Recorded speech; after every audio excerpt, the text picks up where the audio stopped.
इसलिए बहुत काम की बात है। पहला है, किसी भी सभा समिति संगोष्ठी में शामिल ना होना जहां एक दूसरे की कटाक्ष हो रही हो, जहां एक दूसरे की निंदा की जा रही हो, जहां ये सब नहीं, इसमें नहीं फंसना, साधक को नहीं फंसना। भगवत प्राप्ति करने वाले साधक को सबसे पहले बचना है। आ जाना वहां सभा है, आज वहां समिति है, वहां ऐसा संगोष्ठी है, इस विषय की चर्चा है, नहीं।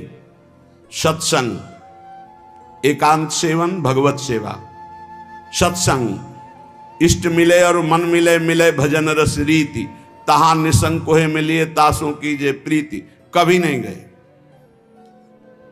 कई तरह की हानियां हो जाती है, साधक बहिर्मुख हो जाता है। इसलिए साधक को कभी सभा में, समिति में, ऐसी जगह नहीं जाना चाहिए। मना कर रहे, सभा समितियों में शामिल होना मानो अपनी साधना को नष्ट करना है। जो लक्ष्य प्राप्ति के लिए चलना चाहता है, सभा समिति संगोष्ठी, ये नहीं। एकांत सेवन, सत्संग सुना, अपरिचित जीवन, किसी से कोई परिचय नहीं। अखबार पढ़ना, समाचार देखना, ये उनके लिए सही है जो समाज सेवी हैं, जो समाज में विविध पदों में हैं, लेकिन जो भगवत प्राप्ति करना चाहता है उस साधक के लिए ठीक नहीं। ना समाचार पत्र पढ़ना और ना समाचार सुनना, ना समिति सभा में जाना, ना किसी राजनीतिक या व्यवहारिक संगोष्ठी को सेवन करना, नहीं। हम सबके हृदय में विराजमान उस परमात्म तत्व को जागृत करने के विषय में बोलते हैं। सबका हृदय मंदिर बने और सबके हृदय रूपी मंदिर में भगवान का प्रादुर्भाव, केवल उसकी चर्चा होती है। जिस प्रभाव से अनंत जन्मों से हम भटक रहे हैं, उस माया की मलिनता का नाश करके सच्चिदानंद प्रभु में स्थित होने की चर्चा होती है। बहुत चर्चाएं हो रही हैं, कम से कम एक चर्चा तो पकड़ो जिससे तुम्हारे हृदय मंदिर के पट खुले और तुम्हें साक्षात्कार हो जाए भगवान का। जब तक हृदय मंदिर में भगवान प्रकाशित नहीं होंगे तब तक कुछ काम बनने वाला नहीं। तो सत्संग हृदय मंदिर के पट खोलता है, सत्संग ज्ञान चक्षु खोलता है, प्रेम नेत्र खोलता है। सभा समितियों में जाना, पक्ष विपक्ष की वार्ता करना, समाचार पत्र पढ़ना, समाचार देखना, इस साधक को छोड़ देना चाहिए। दूसरा, कोई भी मनुष्य तुम्हारे जीवन में विशेष अधिकार प्राप्त न कर पावे। कोई भी पूरी सृष्टि में विशेष अधिकार, अरे वो अपने हैं, तो फिर श्यामा श्याम तुम्हारे कैसे रहे? श्यामा श्याम तो तभी अपने माने जाएंगे जब कोई और अपना ना हो। मेरे तो गिरधर गोपाल दूसरो न कोई, सिद्ध महान प्रेम रस में डूबी हुई मीरा जी के वचन है। मेरे तो गिरधर गोपाल दूसरो न कोई। गोस्वामी तुलसीदास जी, एक भरोसो, एक बल, एक आस विश्वास, एक राम घनश्याम हित चातक तुलसीदास। किसी भी मनुष्य से विशेषता पूर्वक आपका संबंध ना होने पावे, स्थान विशेष में आसक्ति ना होने पावे, वस्तु विशेष में स्वाद ना आने पावे। भगवत प्राप्ति करना है तो दूसरी बात, सावधानी पूर्वक। कोई हमारा विशेष नहीं, कोई खास नहीं, कोई वस्तु व्यक्ति स्थान कोई विशेष हमारे नहीं। जहां राखो तहां रहो, मान सुख रास है। जहां मेरे स्वामी जैसे रख रहे हैं वैसे रह रहा हूं, मेरा नहीं, मेरे स्वामी कहे जब चाहे तब हटा दे, जब चाहे तब रख ले, उनकी बात है।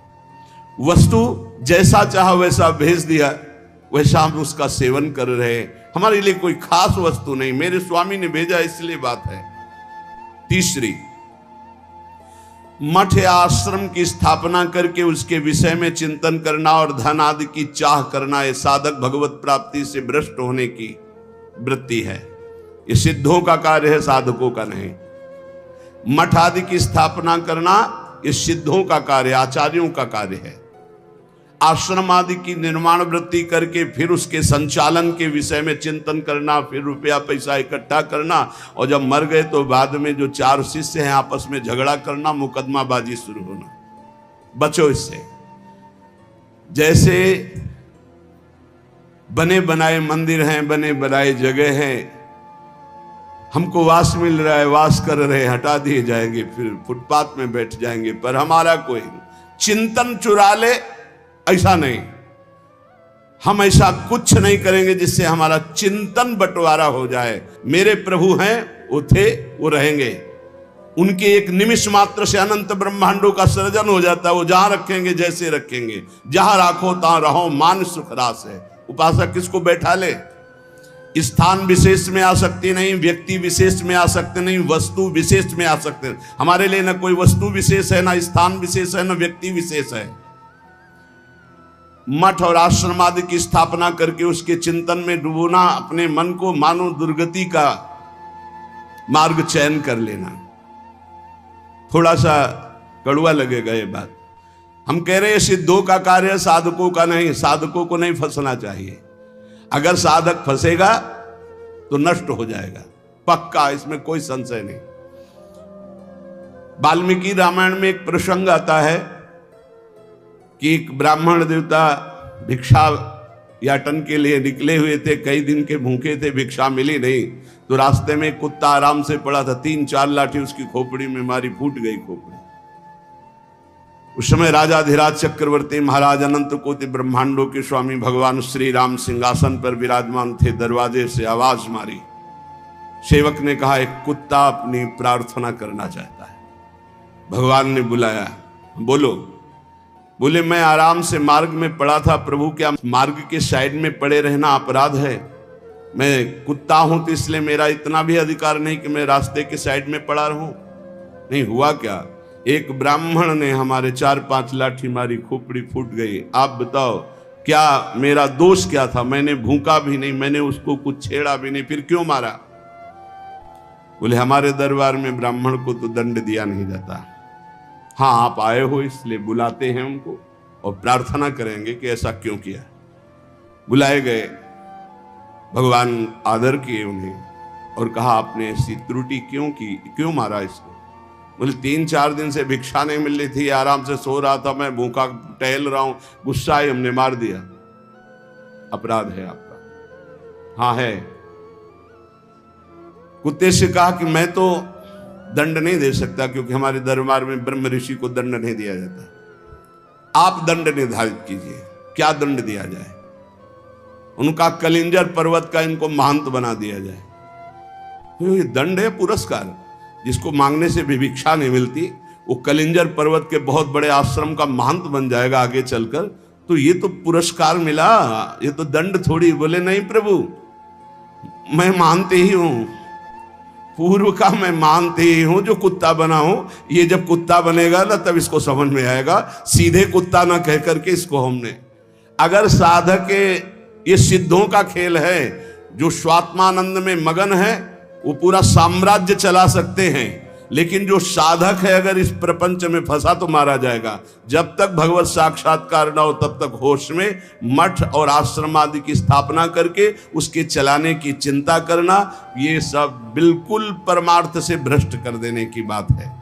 चौथा, साधन में आलस्य, प्रमाद अपनी दिनचर्या में कभी नहीं होना चाहिए। गुरु प्रसाद से अभी तक, अब आगे भगवान जाने, अगर 102 बुखार भी है और हमारा नियम है 12:30 बजे 1 बजे जगना, तो जगना है, जगना।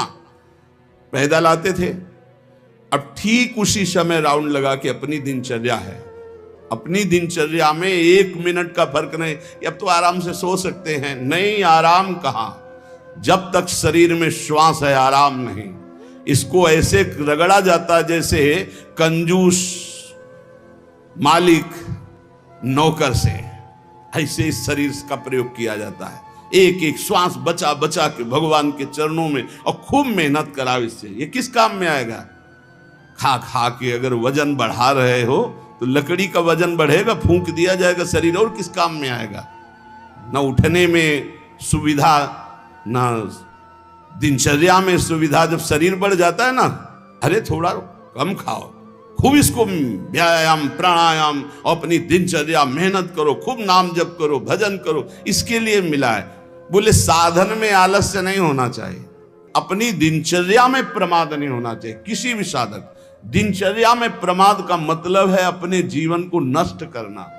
ये नींद अच्छा है यार, राधा राधा रटना अच्छा है, हम कहते थोड़ा सो लो।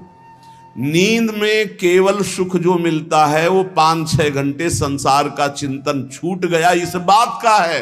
तो तुम बैठे बैठे जागृत में यदि ऐसा अभ्यास बना लो, उसे समाधि कहते हैं। न जागृत है, न स्वप्न है, न सुषुप्ति है, भगवदाकार वृत्ति है। इसी के लिए तो हमारा मानव जीवन हुआ है। साधक अपनी साधना में प्रमाद न करे। कभी 3 बजे, कभी 4 बजे, कभी 5:30 बजे, कभी 2 बजे, ऐसी दिनचर्या ने एक राइट दिनचर्या, 2-4-5 मिनट की बात अलग, पूरे जीवन आजीवन एक दिनचर्या चलनी चाहिए साधक की। फिर कर लेंगे प्रमाद, दीर्घ सूत्रता ये नहीं होना चाहिए। 11 माला कहा है, आज 5 माला हुए, कोई कल 11 और 6, फिर कल जब 11 और 6 पूर्ति कर रहे तो 6 पूरे 11, फिर आगे कर। धीरे धीरे नियम ही खत्म हो गया, खत्म।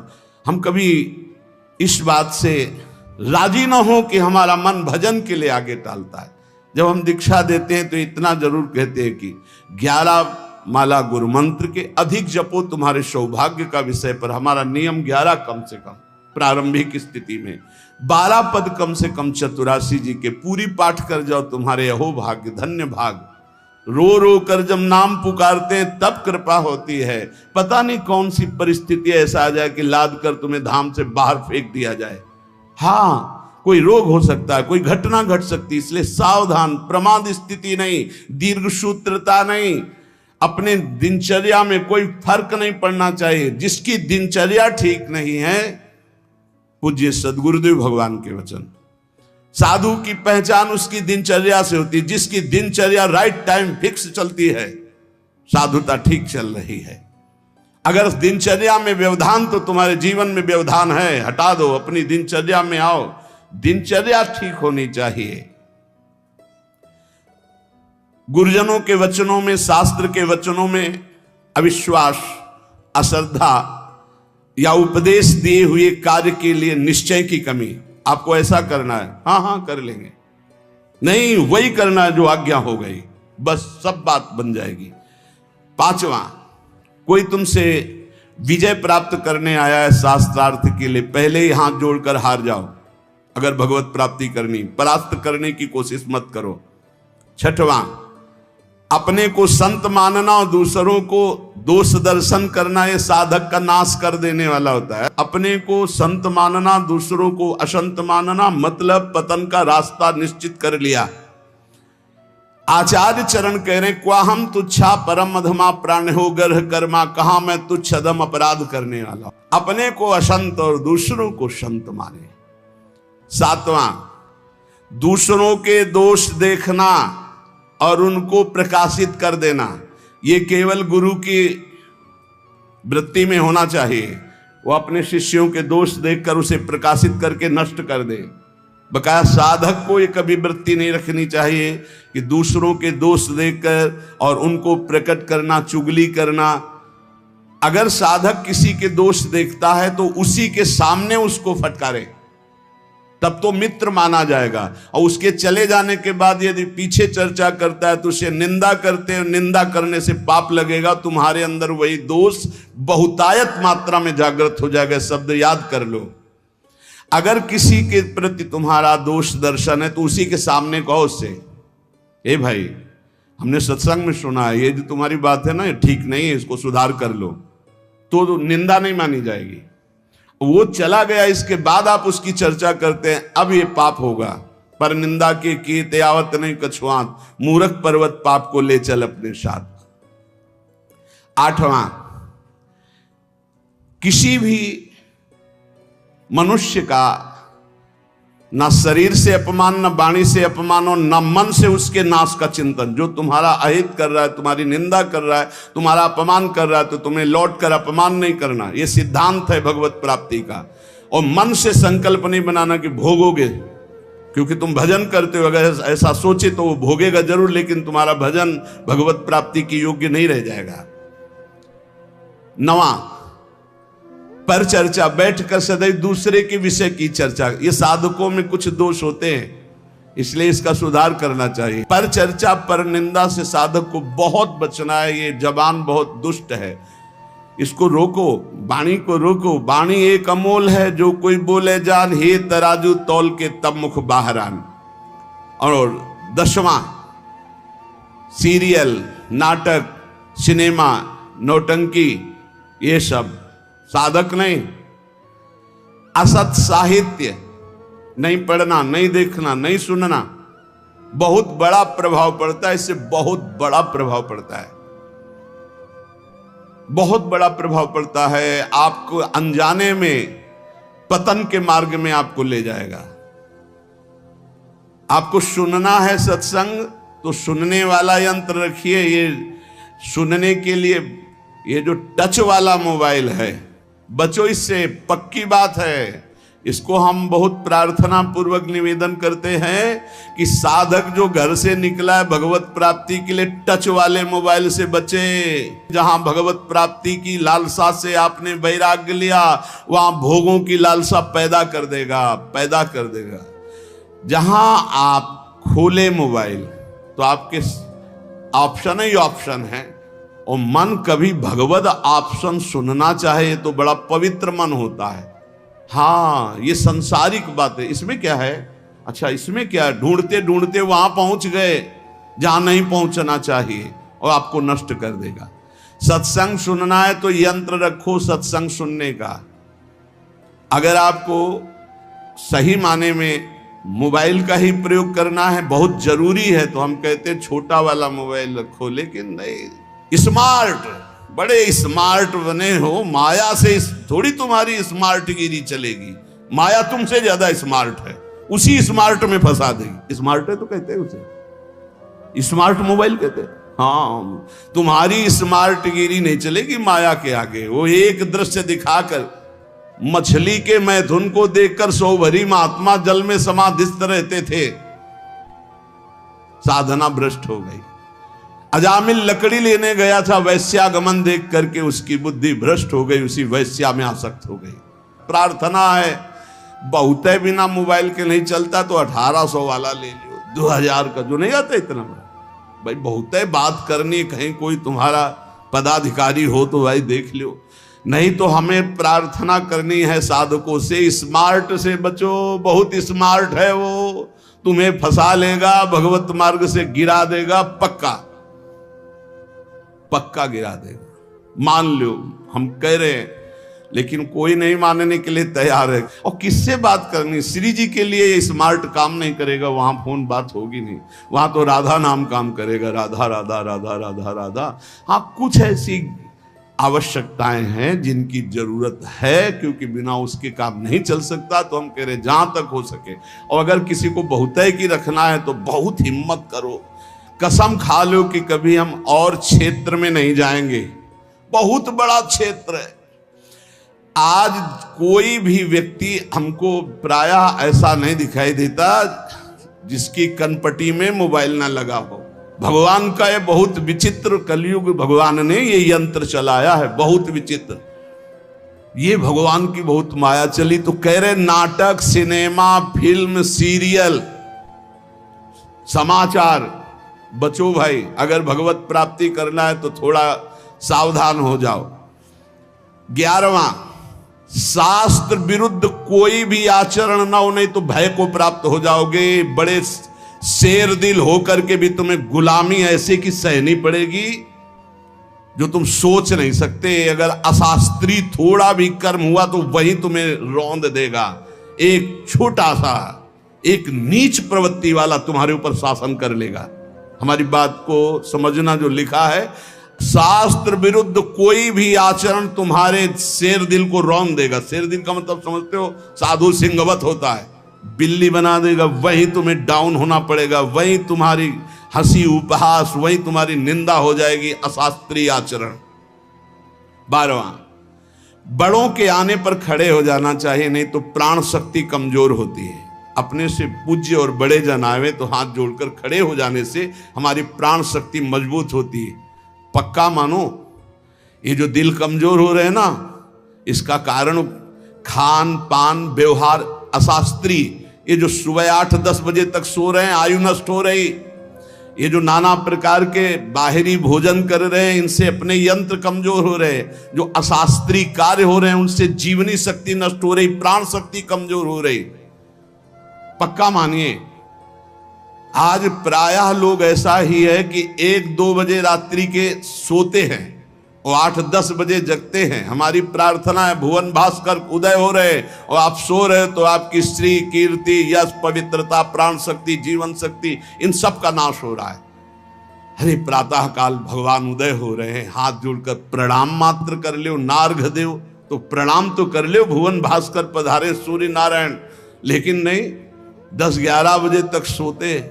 प्रायः दिनचर्या बन रही, सही माने में 10 बजे सो जा, 11, 12, 1, 2 दिन में 1 घंटा विश्राम का, जिसको दिन में विश्राम नहीं तो 9 बजे सो जाओ। 5 घंटे सो जाना बहुत होता है, 5 घंटे बहुत। अभ्यास योग युक्तेन, जैसा आप अभ्यास कर लो वैसा। आपने अभ्यास कर लिया 3 घंटे में, तो 24 घंटे में 3 घंटे में काम हो जाएगा। आप अभ्यास कर लो। अरे साधना एक बार सोने का समय दे दिया, इसके बाद बस फिर नींद नहीं आनी चाहिए, फिर नींद नहीं आनी चाहिए हर समय ऐसे नींद। और 13वां, किसी भी वस्तु से या जीव से घृणा नहीं करनी। हमें प्रयोग नहीं करना, हमें घृणा नहीं करनी किसी भी वस्तु से, किसी भी जीव से। सब भगवान की सृष्टि, हमारे लिए जो आदेश है हम उसका खान पान करेंगे, उसका पालन। हमें घृणा किसी से नहीं, किसी से नफरत नहीं है। ये घृणा नफरत ये भगवत मार्ग के पथिकों में नहीं होती।